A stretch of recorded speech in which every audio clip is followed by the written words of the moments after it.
श्रीगुरुभ्यो नमः हरिः ओं लक्ष्मीपदे पदाम्बोजयुगं नत्वा गुरोरपि प्रमाणचन्द्रिकां कुर्मो बालानां बोधसिद्धये श्रीगुरु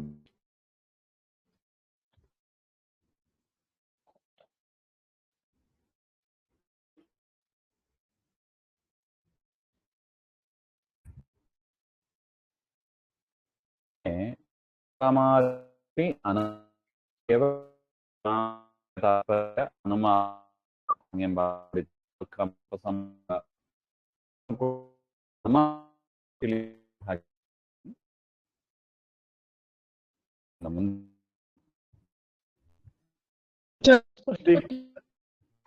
वक्तृ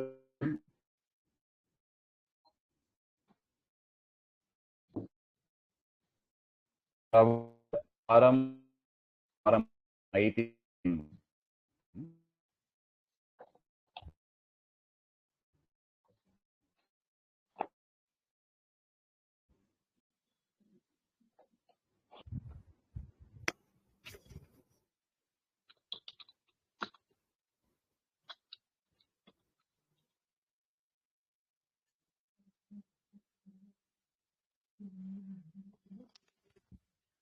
ಇಲ್ಲಿ ಐತಿಹ್ಯಂ ಹಾಗೆಂದ್ರೆ ಏನಂತ ಹೇಳ್ತಾರೆ.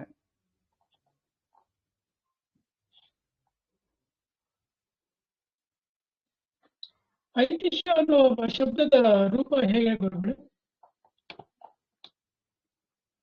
ಒಂದು ನಿಮಿಷ.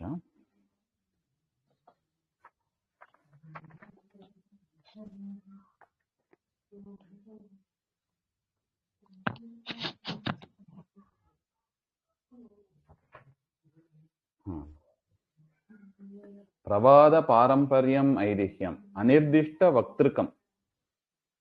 ಇಂಥವರು ಮಾಡಿದ್ರು ಅಂತ ಹೇಳಿಕ್ ಬರೋದಿಲ್ಲ, ನಿರ್ದಿಷ್ಟ ಮಾಡಿ. ಉದಾಹರಣೆಗೆ ರಘುವಂಶ ಅಂತ ಕಾವ್ಯ ಇದೆ, ಅದು ಅದನ್ನ ಬರೆದವರು ಯಾರು? ಕಾಳಿದಾಸ ಅಂತ ನಮಗೆ ಸ್ಪಷ್ಟ ಗೊತ್ತಿದೆ. ಆ ವಕ್ತೃ ನಿರ್ದಿಷ್ಟವಾಗಿದ್ದಾರೆ. ಆದ್ರೆ ಅನಿರ್ದಿಷ್ಟ ವಕ್ತೃಕ ಇಂಥವರು ಮಾಡಿದ್ರು ಅಂತ ಯಾವುದು ಹೇಳಲಿಕ್ಕೆ ಬರೋದಿಲ್ಲ. ಮತ್ತು ಪ್ರವಾದ ಪಾರಂಪರ್ಯಂ, ಅದು ಪರಂಪರೆಯಾಗಿ ಕಿವಿಯಿಂದ ಕಿವಿಗೆ ಕೇಳ್ತಾ ಬಂದಿದೆ. ಈಗ ಅನೇಕ ಜನಪದ ಗೀತೆಗಳೆಲ್ಲ ಹೇಳ್ತೀವಿ ನೋಡಿ, ಅದು ಯಾರು ಬರೋದು ಅಂತಾನೆ ಗೊತ್ತಿಲ್ಲ. ಯಾರೋ ಮಾಡಿದ್ದಾರೆ, ಆದ್ರೆ ಯಾರು ಅಂತಾನೆ ಗೊತ್ತಿಲ್ಲ. ಆ ತರ ಇರ್ತದೆ. ಅದನ್ನ ಐತಿಹ್ಯ ಅಂತ ಕರೀತಾ ಇದ್ದಾರೆ.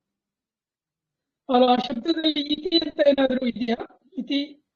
ಇತಿ ಇಲ್ಲ, ಐತಿಹ್ಯ ಅಂದ್ರೆ ಇತಿಹ ಹೀಗಿತ್ತು ಅಂತ ಅದನ್ನ ಹೇಳೋದು ಅಂತ, ಅದರಿಂದ ಬಂದದ್ದು ಐತಿಹ್ಯ. ಹೀಗೆ ಹೇಳ್ತಾರೆ, ಇತಿಹಾಸ ಅದರಿಂದ ಬಂದಿದ್ದಾರೆ.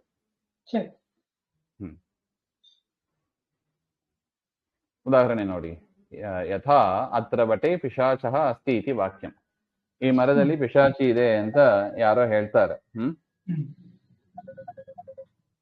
ಮರದಲ್ಲಿ ಪಿಶಾಚಿ ಇದೆ, ಆದ್ರೆ ಯಾರು ಹೇಳಿದ್ರೋ ಗೊತ್ತಿಲ್ಲ, ಹೇಗೆ ಬಂತೋ ಗೊತ್ತಿಲ್ಲ. ಆದ್ರೆ ಕರ್ಣ ಪರಂಪರೆಯಾಗಿ ಅದು ಕೇಳ್ಕೊಂಡು ಬರ್ತಾ ಇರ್ತದೆ. ಹೇಗೋ ಅದೇ ತರ ಅದನ್ನ, ಇದು ಐತಿಹ್ಯಕ್ಕೆ ಒಂದು ಉದಾಹರಣೆ.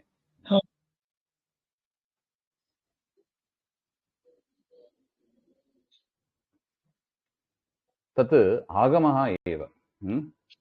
ಅದನ್ನ ಆಗಮದಲ್ಲೇ ನಾವು ಸೇರಿಸ್ತೀವಿ. ಐತಿಹ್ಯ ಅಂತ ಅದು ಪೃಥಕ್ ಪ್ರಮಾಣ ಅಂತ ಹೇಳೋದಿಲ್ಲ, ಅದನ್ನು ಕೂಡ ನಾವು ಆಗಮದಲ್ಲೇ ನಾವು ಸೇರಿಸ್ತೀವಿ, ಅದರಲ್ಲೇ ಅಂತರ್ಭಾವ ಮಾಡ್ತೀವಿ ಅಂತ ಅದರ ಒಟ್ಟು ಅಭಿಪ್ರಾಯ. ಏವಂ ಅನ್ಯಾನಿ, ಇದೇ ತರ ಬೇರೆ ಪದಗಳು, ಅದು ಯಾವುದು ಪೃಥಕ್ ಪ್ರಮಾಣ ಅಂತ ತಿಳಿಬಾರ್ದು. ಯಾವುದು ಅದು ಕೊಡುವ ಉದಾಹರಣೆ ಶಾಕುನ. ಲಿಪಿ ಚೇಷ್ಟಾದೀನ್ಯಪಿ. ಶಾಕುನ ಅಂದ್ರೆ ಒಂದು ಶಕುನ. ನಾವ್ ಎದುರುಗಡೆ ಹೋದಾಗ ಒಬ್ರು ಮದುವೆ ಮಂಗಳವಾದ್ಯಗಳು ಎದುರುಗಡೆ ಶಬ್ದ ಕೇಳ್ತಾ ಬಂದ್ರೆ ನಮಗೆ ಒಳ್ಳೆ ಕಾರ್ಯ ಆಗ್ತದೆ ಅಂತ, ಇದನ್ನೆಲ್ಲ ಶಕುನ ಶಾಸ್ತ್ರ ಅಂತ ಹೇಳ್ತಾರೆ.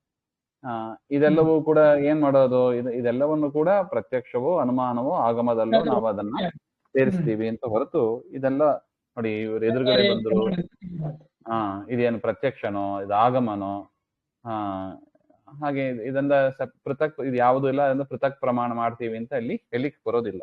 ಮೋಸ್ಟ್ಲಿ ಎಲ್ಲವನ್ನು ಕೂಡ ನಾವು ಅನುಮಾನದಲ್ಲಿ ನಾವು ಅಂತರ್ಭಾವ ಮಾಡಬಹುದು ಹಾಗೆಂತ. ಯಾಕೆ? ವ್ಯಾಪ್ತಿ ಕಂಡು ಬಂದಿರುವುದರಿಂದ ಹಾಗೆಂತ. ಅಂದ್ರೆ ಅನುಮಾನ ಅಂತ ಹೇಳಿಲ್ಲ ಇವರು. ಏವಂ ಅನ್ಯಾನಿ ಪ್ರಮಾಣಾನಿ ಉಕ್ತೇಶು ಅಂತರ್ಭಾವ್ಯಾನಿ ಅಂತ ಜನರಲ್ ಆಗಿ ಹೇಳ್ಬಿಟ್ರು. ಅದು ಪ್ರತ್ಯಕ್ಷ ಇರಬಹುದು, ಅನುಮಾನ ಇರಬಹುದು, ಆಗಮ ಇರಬಹುದು. ಪೃಥಕ್ ಪ್ರಮಾಣ ಅಂತ ಹೇಳಬೇಕಾಗಿಲ್ಲ. ಅದು ಬೇಕಾಗಿರೋದು ಪ್ರಮಾಣ ಇರೋದು ಮೂರೇ: ಪ್ರತ್ಯಕ್ಷ, ಅನುಮಾನ, ಆಗಮ. ಅದರಲ್ಲಿ ಎಷ್ಟು ಬೇಕಾದ್ರೆ ನೀವು ಕೇಸಸ್ ಅನ್ನ ನೀವು ಇನ್ಕ್ಲೂಡ್ ಮಾಡ್ಕೊಳ್ಳಿ ಅಂತ ಬಿಟ್ಬಿಟ್ಟಿದ್ದಾರೆ ಅಷ್ಟೇ. ಇನ್ನು ಲಿಪಿ.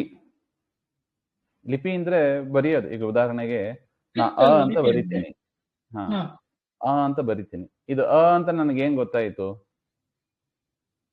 ಅದು ಕೂಡ ಪ್ರತ್ಯಕ್ಷ ಅಂದ್ರೆ ನನಗೆ ಆ ಸಿಂಬಲ್ ಮಾತ್ರ ಗೊತ್ತಾಗಬೇಕು. ಅಂತ ಬರಿತೀನಿಲ್ಲ, ಪ್ರತ್ಯಕ್ಷವಾಗಿ ನಾನು ಕಂಡದ್ದು ಅಷ್ಟೇ. ಹೌದು. ಆ ಒಂದು ಲೈನ್ಸ್, ಆ ಒಂದು ಗೆರೆಗಳು ಅಷ್ಟೇ ನಾನು ಕಂಡದ್ದು ಹಾಗೆ ಅಂತ. ಆ ಕರ್ವು, ಲೈನು ಇಷ್ಟೇ ಕಂಡದ್ದು. ಆದ್ರೆ ಇದು ಅಂತ ನನಗೆ ಏನ್ ಗೊತ್ತಾಯ್ತು? ಅದ ಬರೆದ ಕೂಡಲೇ ನಾನು ಇದು ಅಂತ ಓದ್ತೀನಿ. ಹುಡುಗರು ಓದ್ತಾರೆ. ಅಂತ ಬರೆದ ಕೂಡಲೇ ಇದು ಅಂತ ಓದ್ತಾರೆ. ಅದು ಹೆಂಗ್ ಗೊತ್ತಾಯ್ತು? ಹಾಗೆಂದ್ರೆ ಅದು ಅಷ್ಟೇ. ಆಗಮದಿಂದಲೇ ನಮಗೆ ಅದು ಸಾರಿ ಅನುಮಾನದಿಂದಲೇ ನಮಗೆ ಗೊತ್ತಾಗ್ತದೆ ಹಾಗಂತ. ಇನ್ನು ಚೇಷ್ಟೆ. ಬಾ ಅಂತ ಕರೆಯೋದಕ್ಕೆ ಶಬ್ದ ಪ್ರಯೋಗ ಮಾಡಿದೆ, ಕೈಯಲ್ಲಿ ಆ ಚೇಷ್ಟೆ ಮಾಡ್ತೀವಿ. ಅದು ಯಾವುದದು? ಅವನು ಬಾ ಅಂತ ಕರೀತಾನೆ ಎಂಬ ಜ್ಞಾನ ನನಗೆ ಬಂತು. ಆ ಜ್ಞಾನ ನನಗೆ ಹೇಗೆ ಬಂತು? ಅದು ಪ್ರತ್ಯಕ್ಷವೋ? ಪ್ರತ್ಯಕ್ಷ ಅಂದ್ರೆ ಕೈ ಹಿಂಗ್ ಮಾಡಿ ಬೆಟ್ಟು ಮಡಿಚಿದ್ದು ಅಷ್ಟೇ ಅವನು. ಅದು ಆ ಜ್ಞಾನ ನನಗೆ ಹೇಗೆ ಹುಟ್ಟಿತ್ತು? ಅವನು ಹಿಂಗೆ ಬೆಟ್ಟು ಮಾಡಿದ ಕೂಡಲೇ ನಾವು ಹೋಗ್ತೀವಿ. ಅಂದ್ರೆ ನಮಗೆ ಏನ್ ಜ್ಞಾನ ಬಂತು? ನಮ್ಮನ್ನು ಕರೀತಾನೆ ಅಂತ ಜ್ಞಾನ ಬಂತು. ಅದು ಯಾವುದು? ಪ್ರತ್ಯಕ್ಷನೋ, ಅನುಮಾನವೋ, ಆಗಮೋ? ಎಲ್ಲವೂ ಆಗಮೇ. ಇದೆಲ್ಲ ಅನುಮಾನದಲ್ಲೇ ಬರುತ್ತದೆ. ಎಲ್ಲವೂ ಕೂಡ ಅನುಮಾನದಲ್ಲೇ ಅಂತರ್ಭಾವ ಆಗ್ತದೆ ಹಾಗೆ ಅಂತ. ಇತ್ಯಾದಿ ಪ್ರಮಾಣಾನಿ ಉಕ್ತೇಶು ಏವ ಅಂತರ್ಭಾವಯಾನಿ ಅಂತ ಒಟ್ಟು. ಸ್ಪಷ್ಟ ಆಗಿದೆಯಾ? ಏನಾದ್ರು ಸರಿ. ಇನ್ನು ಪ್ರಾಮಾಣ್ಯ ಸ್ವತಸ್ತ್ವಂ ಹಾಗೆ ಅಂತ. ಅಪ್ರಾಮಾಣ್ಯಂ ಪರತಃ ಅಂತ ಮುಖ್ಯವಾದ ಎರಡು ಪ್ರಮೇಯ ನಮ್ಮಲ್ಲಿ ಮತ್ತು ಸಿದ್ಧಾಂತದಲ್ಲಿ. ಅದನ್ನ ಅಥ ಪ್ರಾಮಾಣ್ಯಂ ನಿರೂಪ್ಯತೆ. ಇನ್ನು ಮುಂದೆ ಪ್ರಾಮಾಣ್ಯದ ಬಗ್ಗೆ ವಿಚಾರವನ್ನು ತಿಳಿಸ್ತಾರೆ. ಪ್ರಾಮಾಣ್ಯಸ್ಯ ಸ್ವತಸ್ತ್ವಂ ದ್ವಿವಿಧಂ ಉತ್ಪತ್ತೌ ಜ್ಞಪ್ತೌ ಹಾಗೆ ಅಂತ. ಪ್ರಾಮಾಣ್ಯ ಸ್ವತಸ್ತ್ವ ಅಂದ್ರೆ ಏನು, ಪರತಃ ಅಂದ್ರೆ ಏನು ಅಂತ ಫಸ್ಟ್ ಅದನ್ನ ಅರ್ಥ ಮಾಡ್ಕೋಬೇಕು. ಈಗ ನಾನು ಈ ಪುಸ್ತಕವನ್ನ ನೋಡಿದೆ. ಈ ಒಂದು ಪುಸ್ತಕವನ್ನ ನೋಡಿದ ಕೂಡಲೇ ಇದು ಪುಸ್ತಕ ಅಂತ ಜ್ಞಾನ ಬಂತು. ಆ ಜ್ಞಾನ ಬರುವಾಗಲೇ ಇದು ಪುಸ್ತಕ ಎಂಬ ಅದರ ವ್ಯಾಲಿಡಿಟಿ ಕೂಡ ನನಗೆ ಅದ್ರ ಜೊತೆಗೇನೆ ಬರ್ತಾ ಇದೆ. ನೋಡಿ, ನಮಗೆ ಬಂದದ್ದು ಎರಡು. ಒಂದು ಪುಸ್ತಕವನ್ನ ಅಥವಾ ಯಾವುದೋ ಒಂದು ವಸ್ತುವನ್ನ ನೋಡಿದಾಗ ಆ ವಸ್ತುವಿನ ಜ್ಞಾನ ಬರುತ್ತದೆ. ಅದರ ಜೊತೆಗೆ ಅದು ವ್ಯಾಲಿಡೋ ಇನ್ವ್ಯಾಲಿಡೋ ಎಂಬ ಒಂದು ಜ್ಞಾನವು ನಮಗೆ ಬರುತ್ತದೆ. ಪುಸ್ತಕ ವ್ಯಾಲಿಡ್ ಅಂದ್ರೆ ಏನು? ಇದು ಪುಸ್ತಕನೇ, ಪುಸ್ತಕ ಬಿಟ್ಟು ಬೇರೆ ಅಲ್ಲ ಎಂಬ ಒಂದು ಜ್ಞಾನವು ನಮಗೆ ಬರುತ್ತದೆ. ಪುಸ್ತಕಾಂಬ ಜ್ಞಾನ ಬರುತ್ತದೆ ಮತ್ತು ಅದರ ಪ್ರಾಮಾಣ್ಯವು ಕೂಡ ಜೊತೆಗೇನೆ ಬರುತ್ತದೆ. ಇದು ಪುಸ್ತಕ ಹೌದೋ ಅಲ್ವೋ ಅಂತ ನಮಗೆ ಡೌಟ್ ಬರೋದಿಲ್ಲ. ನಮಗೆ ಪುಸ್ತಕವೋ ಅಂತ ಡೌಟ್ ಬಂದು ಅದರ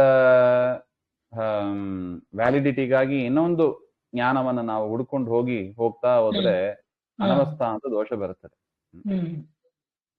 ಇದು ಪುಸ್ತಕ, ಅದು ಪುಸ್ತಕವೋ ಹೌದೋ ಅಲ್ಲವೋ ತಿಳಿಸಿಕೊಡೋದಕ್ಕೆ ಇನ್ನೊಂದು ಜ್ಞಾನ, ಅದು ಪ್ರಮಾಣ ಅಲ್ಲವೋ ಹೌದೋ ಅಲ್ಲವೋ ತಿಳಿಸಿಕೊಡೋದಕ್ಕೆ ಇನ್ನೊಂದು ಪ್ರಮಾಣ ಬೇಕು. ಈ ರೀತಿಯಾಗಿ ಪ್ರಮಾಣ ಹೋಗ್ತಾ ಅಂದ್ರೆ ಜ್ಞಾನ, ಪ್ರಮಾಣ ಅಂದ್ರೆ ಏನೇರ ಯಥಾರ್ಥ ಜ್ಞಾನ, ಆ ಪರಂಪರೆ ಹೋಗ್ತಾ ಇದೆ. ಅದರಿಂದ ನಾವೇನ್ ಹೇಳ್ಬಿಡ್ತೀವಿ?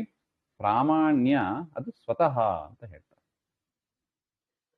ಪ್ರಾಮಾಣ್ಯವನ್ನು ತಿಳಿಸಿಕೊಡೋದಕ್ಕೆ ಇನ್ನೊಂದು ಪ್ರಮಾಣ ಬೇಕಾಗಿಲ್ಲ. ಅಪ್ರಾಮಾಣ್ಯಂ ಪರತಃ. ಅದರಿಂದ ಅಪ್ರಾಮಾಣ್ಯ ಬರೋದು ಬೇರೆಯುವುದರಿಂದ. ಉದಾಹರಣೆಗೆ ನದಿ ತೀರದಲ್ಲಿ 5 ಹಣ್ಣುಗಳು ಇದೆ ಅಂತ ಅವನೋ ಒಬ್ಬ ಹೇಳಿದ. ನಾನು ಹೋಗಿ ನೋಡಿದೆ, ಹಣ್ಣು ಇಲ್ಲ, ಏನೂ ಇಲ್ಲ. ನೋಡಿ, ಇದು ಆ ಶಬ್ದದ ನದಿ ತೀರೆ ಪಂಚಫಲಾನಿ ಸಂತಿ ಎಂಬುದರಲ್ಲಿ ಯಾವ ದೋಷವೂ ಇಲ್ಲ, ವಾಕ್ಯ ಸರಿಗೆ ಇದೆ. ಆದರೆ ಅವನು ಮೋಸಗಾರ ಬಳಸಿದ, ಅದರಿಂದ ಅದು ಅಪ್ರಮಾಣ ಆಯ್ತು. ಸೊ ಅದರಿಂದ ಪ್ರಾಮಾಣ್ಯ ಯಾವತ್ತು ಸ್ವತಃ, ಅಪ್ರಾಮಾಣ್ಯ ಅದು ಮನುಷ್ಯರ ಬುದ್ಧಿಯಿಂದ, ಕಪಟ ಬುದ್ಧಿಯಿಂದ ಯಾವುದೋ ಒಂದರಿಂದ ಬರುತ್ತದೆ, ಅದು ಅಜ್ಞಾನದಿಂದ ಹೊರಗಡೆಯಿಂದ ಬರ್ತದೆ. ಹೊರಗಡೆ, ಅದು ಎಕ್ಸ್ಟರ್ನಲ್ ಫ್ಯಾಕ್ಟರ್. ಅದು ಪ್ರಾಮಾಣ್ಯಂ ಸ್ವತಃ ಒಂದು ವಸ್ತು ಬಂದಾಗ, ಇದು ನಮ್ದು ಥಿಯರಿ, ಮಧ್ವ ಸಿದ್ಧಾಂತದ ಮುಖ್ಯವಾದ ಒಂದು ಥಿಯರಿ. ನೈಯಾಯಿಕರು ಬೇರೆ ಹೇಳ್ತಾರೆ ಅವರು. ನಮ್ಮ ಒಂದು ಮುಖ್ಯವಾದ ಸಿದ್ಧಾಂತ ಏನು, ವಸ್ತುವಿನ ಜ್ಞಾನ ಬರುತ್ತದೆ, ಅದ್ರ ಜೊತೆಗೆ ಅದು ಪ್ರಮಾಣ ಹೌದೋ ಅಲ್ಲಂಬ ಒಂದು ಜ್ಞಾನವು ಇಂಟಗ್ರೇಟೆಡ್ ಆಗಿ ಬರುತ್ತದೆ. ಜೊತೆಗೆ ಬರುತ್ತದೆ. ಅದಕ್ಕೆ ಇನ್ನೊಂದು ಇದು ಹೌದೋ ಅಲ್ಲವೋ ಅಂತ ನಾವು ಟಾರ್ಚ್ ಆಗಿ ನೋಡೋದಕ್ಕೆ ಅವಶ್ಯಕತೆ ಇಲ್ಲ. ನಮಗೇನೋ ಡೌಟ್ ಇದ್ರೆ ಬೇಕಾದ್ರೆ ನೋಡ್ಬೋದು, ಅದು ಬೇರೆ ವಿಚಾರ. ಆದ್ರೆ ಸಾಮಾನ್ಯವಾಗಿ ವಸ್ತುವನ್ನ ಗ್ರಹಿಸುವಾಗ ಅದ್ರ ಜೊತೆಗೆ ಅದರ ಪ್ರಾಮಾಣ್ಯ ಜ್ಞಾನವು, ಅದರ ವ್ಯಾಲಿಡಿಟಿ, ಇದು ಪುಸ್ತಕವೇ ಹಾಗೆ ಅಂತ ಖಾತ್ರಿಯಾಗಿ ನಾವೇನ್ ಹೇಳ್ತೀವಿ, ವ್ಯವಹಾರ ಮಾಡ್ತೀವಿ, ಅದು ಕೂಡ ಒಟ್ಟಿಗೆನೆ ಬರುತ್ತದೆ. ಅದಕ್ಕೆ ಇನ್ನೊಂದು ಪ್ರಮಾಣ ಬೇಕಾಗಿಲ್ಲ. ಬೇರೆ ಅಪ್ರಮಾಣ ಬರೋದು ಅದು ಬೇರೆಯೋದ್ರಿಂದ, ಅದು ಎಕ್ಸ್ಟರ್ನಲ್ ಫ್ಯಾಕ್ಟರ್ ಇಂದ.